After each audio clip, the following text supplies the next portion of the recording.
تو اسی طرح یاد رکھو یہ ربیع الاول کا مہینہ ہے نا، ربیع الاول کا مہینہ، آپ اللہ اس کے رسول صلی اللہ علیہ وسلم سے محبت کا اظہار اس طرح سے نہیں کر سکتے جس طرح اللہ اس کے رسول نے نہیں بتایا۔ ربیع الاول میں صحابہ کرام نے یہ کچھ کیا یا نبی نے یہ کچھ کیا جو آج ہو رہا ہے بھائی؟ میں ایک ٹیکنیکل دلیل دوں، دیکھو نبی صلی اللہ علیہ وسلم کا جو یوم ولادت تھا نا، پیر کا دن تھا۔ کون سا دن تھا؟ پیر کا دن۔ یہ تو صحیح احادیث سے ثابت ہے۔ اب سوال پیدا ہوتا ہے کہ یوم ولادت کیا عید کا دن ہو سکتا ہے کہ نہیں ہو سکتا؟ بہت سے لوگ کہتے ہیں یوم ولادت کیا ہے؟ عید کا دن ہے، عید میلاد النبی کہتے ہیں نا۔ تو ہم اللہ اس کے رسول سے پوچھتے ہیں کہ یا رسول اللہ صلی اللہ علیہ وسلم آپ بتائیے کہ آپ کا ولادت کا دن کیا عید ہو سکتا ہے کہ نہیں ہو سکتا؟ تو مسلمانوں کے ہاں دو طرح کی عیدیں ہوتی ہیں، ایک بڑی عیدیں اور ایک چھوٹی عیدیں۔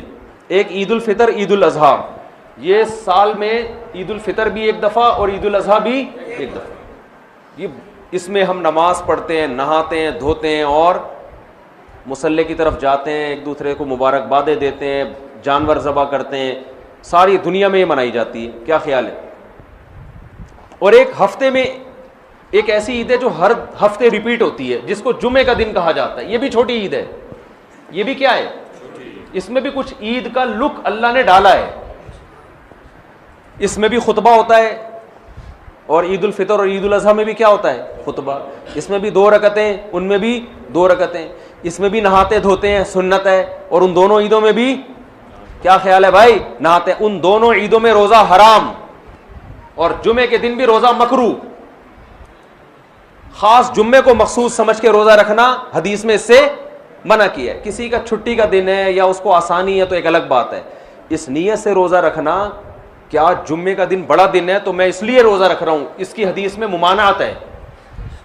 تو پتہ چلا عید کا لک آیا کہ نہیں آیا اس میں؟ اب مجھے ایک بات بتاؤ، یہودیوں کے لیے مقدس دن اور وہ عید جو ہر ہفتے ریپیٹ ہوتی ہے، وہ کون سا دن تھا ہفتے کا؟ یہودیوں کے بعد عیسائی دنیا میں آئے، عیسائیوں کے لیے کون سا ہوا؟ اتوار۔ تو ہمارے لیے کون سا ہونا چاہیے؟ پیر ہونا چاہیے تھا نا۔ جمعہ کہاں سے بول رہے ہو بھائی؟ ہم اور لیٹ آئے تو ہمارے لیے کون سا ہونا چاہیے تھا؟ پیر، اور وہ نبی کا یوم ولادت بھی تھا۔ لیکن نبی کا یوم ولادت تھا، اس لیے اللہ نے پیر کو نہیں رکھا، ریورس کر دیا جمعے کو، تاکہ لوگ یوم ولادت کو عید سمجھنا نہ شروع کر دیں۔ بہت مشکل ہے بھائی، پشاور میں بات سمجھانا بہت مشکل ہے، بہت مشکل ہے۔ آ رہی ہے الحمدللہ، میں ویسے چھیڑنے کے لیے کرتا ہوں، وہ تو کراچی میں بھی سمجھ میں نہیں آتی کسی کو۔ یہ جملہ میں کراچی میں بھی بولتا ہوں، لاہور میں بھی بولتا ہوں۔ وہ غیرت دلانا مقصد ہوتا ہے کہ بولے یار اتنی آسان بات ہمیں سمجھ میں نہیں، کیسی بات کرو، ایک دم بوجھ میں سمجھ میں آ رہی ہے، جوش میں آ کے بولتے ہیں، پھر آتی ہے سمجھ میں۔ کچھ مسائل غیرت کے ہوتے ہیں۔ اب آپ بتاؤ کتنی زبردست لاجک کی بات ہے کہ ہونا پیر کا دن چاہیے تھا، لیکن اور وہ یوم ولادت بھی تھا، لیکن اس کو کیا کر دیا؟ ریورس۔ اتنا کافی تھا اس امت کو سمجھانے کے لیے کہ نبی کا یوم ولادت میں عید نہ بنانا، اتنا کافی تھا، لیکن نبی نے ایک اور کام کیا۔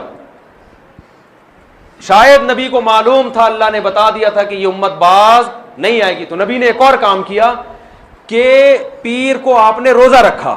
صحیح بخاری مسلم کی حدیث ہے۔ صحابہ نے پوچھا آپ روزہ کیوں رکھتے؟ فرمایا میرا یوم ولادت ہے۔ عید کے دن روزہ رکھنا جائز ہے؟ کیا مطلب؟ روزے کا عید کا جو تھوڑا سا بھی تصور تھا نا یوم ولادت میں، اس تصور کے بالکل کھرچ کے جڑ سے خاتمہ کر دیا کہ روزہ اور خوشی کا دن جمع نہیں ہو سکتے، اور آپ پھر یوم ولادت کو یوم عید کہہ رہے ہو۔ تو یہ وہ کوشش ہے جو اخپل کوشش ہے، یہ اللہ اس کے رسول کی بتائی ہوئی کوشش نہیں ہے۔ خوشی میں کھایا جاتا ہے، روزے نہیں رکھے جاتے۔ ہمارے نبی روزہ رکھے، تبھی آپ دیکھو سعودی عرب میں سب عرب اکثر روزہ رکھتے ہیں پیر کے دن، سنت ہے، ہمارے یہاں رواج نہیں ہے۔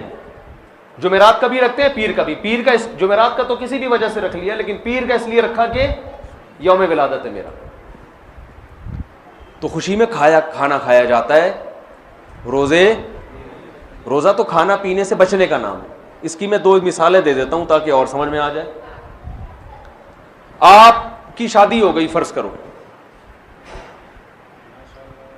کہہ رہے ماشاء اللہ, فرض کرو شادی ہو گئی, دوست ملتے ہیں, یار سنا ہے تیری شادی ہو گئی, خوشی میں کیا کھلائے گا, یہی کہتے ہیں نا. آپ نے کہا اتنی مجھے خوشی ہوئی ہے کہ کل صبح نہ میں ناشتہ کروں گا نہ تم ناشتہ کرنا, ہم کھانے سے کیا کریں گے, اوائڈ کریں گے. تو کہے گا بھائی تیرا باپ دنیا سے چلا گیا ہے جو غم میں نہیں کھا رہا تو. حدیث میں آتا ہے نا جس گھر میں میت ہوتی ہے تو لوگ غم زدہ ہوتے ہیں تو ان کو کھلاؤ جا کے, کیونکہ وہ کھا نہیں سکتے بیچارے, غم میں ہوتے ہیں, پکاتے نہیں ہیں. آپ کا بیٹا پاس ہو گیا امتحان میں اچھے نمبروں سے, لوگ پوچھتے ہیں بھائی بڑا مزہ آ رہا ہے یار, کیا کھلائے گا. آپ نے کہا ڈنر کا ناغہ ہے, آج تم بھی رات کو بھوکے سو گے اور میں بھی بھوکا سو. تبھی عید کے دن روزہ نہیں ہے بھائی. روزہ اور عید ایک دوسرے کے بالکل اپوزٹ ہیں, ضد ہیں. ہمارے نبی نے یوم ولادت میں روزہ رکھ کے بتا دیا کہ آج کا دن عید نہیں ہو سکتی. اور ایک اور بات, مسلمانوں کی عیدیں عید الفطر اور عید الاضحیٰ رات میں ہوتی ہیں صبح ہوتی ہے؟ بولو نا بھائی. کرسمس صبح ہوتی ہے رات کو ہوتی ہے؟ رات میں ہوتی ہے. اسلام میں عیدیں صبح کے وقت میں رکھی گئی ہیں کیونکہ رات میں انسان شراب کباب کی طرف جانے کا خطرہ, عیاشی کی طرف, رنگ رلیوں کی طرف جانے کا خطرہ زیادہ ہوتا ہے, بتیوں کی طرف جانے کا خطرہ زیادہ ہوتا ہے. تمیز سے نہیں مناتا وہ. صبح بدتمیزی سے عید منائی نہیں جا سکتی صبح کے ٹائم میں, ہے بھائی. صبح تو نہا دھو گے نماز پڑھے, جمعے کو بھی دن کی روشنی میں رکھا گیا, جمعہ رات میں نہیں رکھا گیا. اسلام کے سارے تہوار کب ہو رہے ہیں؟ اور عید میلاد النبی صبح منائی جاتی ہے یا رات کو؟ جوش و خروش آتا ہے رات کے وقت, بتیاں, پھر ناچ گانے بھی ہونے لگے ہیں آج کل. تو کیک کاٹنا شروع ہو گئے, بریک ڈانس شروع ہو گیا معذرت کے ساتھ. کوئی ناچ رہا ہے, کوئی نبی کی محبت میں ناچ ناچ کے گر گیا نیچے, ہے جی, پتہ نہیں کیا کیا کر رہے ہوتے ہیں. یہ وہ کوشش ہے جو آپ کی اخپل کوشش ہے, یہ اللہ رسول کی بتائی ہوئی کوشش نہیں, بلکہ اللہ رسول اس کے خلاف بتا رہے ہیں. سمجھتے ہو بات کو کہ نہیں سمجھتے ہو؟ تو چھوڑ دو یہ سب کچھ. تو اللہ نے قرآن میں کیا فرمایا؟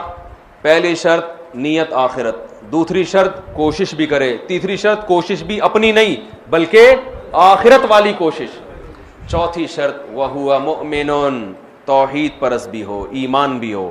کفر کے ساتھ یہ نیکیاں قبول نہیں ہے. کافر اگر اللہ کو راضی کرنے کے لیے کروڑوں لوگوں کو کھانا کھلائے, دنیا میں اجر مل جائے گا, آخرت میں کوئی اجر نہیں ملے گا. تبھی غیر مسلم میت کے لیے دعا نہیں کر سکتے, زندہ کے لیے کر سکتے ہیں, غیر مسلم مر گیا تو اس کے لیے دعا کی بھی, ریسٹ ان پیس بھی نہیں کہہ سکتے اس کو آپ, جو مر گیا. آج کل لوگ کہہ رہے ہوتے ہیں اس کی روح کو اللہ جو ہے نا امن میں رکھے, بس اللہ نے پابندی لگا دی. تو وَهُوَ مُؤْمِنٌ, ایمان. کیا مطلب؟ مزار پرستی یہ ایمان ہے یا شرک ہے؟ شرک ہے. یہ ندا لغیر اللہ, صرف یا اللہ مدد چلے گا اللہ کے ہاں, اور کوئی نعرہ اللہ کے ہاں قابل قبول نہیں. ہم کہتے ہیں ایاک نعبد و ایاک نستعین, صرف تجھ سے تیری عبادت کرتے ہیں اور مدد صرف, یہ صرف کا لفظ بھی لگا ہوا ہے اس ترجمے میں, کیونکہ مفعول بھی جو آبجیکٹ ہے نا اس کو پہلے کر دیا. ایک ہوتا ہے نعبدو کا, اس کا مطلب ہے ہم تیری عبادت کرتے ہیں, اور کا کو اٹھا کے ایا کا بنا کے پیچھے لے آیا, تو عربی گرامر جو جانتے ہیں اس کا مطلب ہے صرف تیری صرف تجھ سے مدد, ایاک نستعین, تیرے علاوہ کسی سے مدد نہیں مانگتے. تو شرک کے ساتھ میرے بھائی کوئی عمل مقبول نہیں ہے. تو یہ 4 باتوں پر آپ عمل کریں گے تو فَأُولَٰئِكَ كَانَ سَعْيُهُمْ مَشْكُورًا, اللہ فرماتے ہیں ان کے تھوڑے پر بہت زیادہ دوں گا میں. یہ تھوڑا کریں گے, اجر وہاں بہت زیادہ. اور ان پر عمل نہیں ہوا تو دنیا تو واہ واہ کر لے گی, بڑا پروٹوکول مل جائے گا, کوئی کیا بن جائے گا, کوئی کیا بن جائے گا, آخرت میں زیرو. جیسے پہاڑ ہوتا ہے نا راکھ کا, دیکھنے میں بڑا لگتا ہے, پھونک مارو پورا پہاڑ اڑ جائے گا وہ. تو اللہ سے دعا ہے کہ اللہ ہمیں آخرت کی تیاری کی توفیق عطا